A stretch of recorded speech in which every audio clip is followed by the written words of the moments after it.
صلی اللہ علیہ وسلم کو اپنے پاس نہ پایا، تو میں آپ صلی اللہ علیہ وسلم کی تلاش میں نکلی۔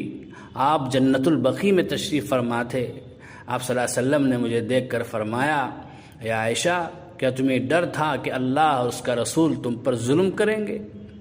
میں نے عرض کیا، یا رسول اللہ، مجھے خیال ہو گیا تھا کہ آپ دوسری ازواج مطہرات کے پاس تشریف لے گئے ہوں گے۔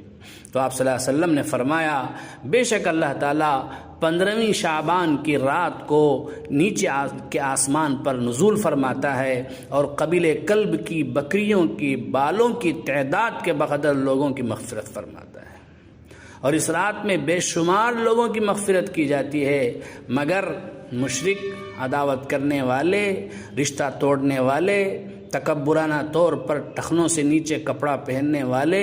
ماں باپ کی نافرمانی کرنے والے اور شراب پینے والے کی طرف اللہ کی نظر کرم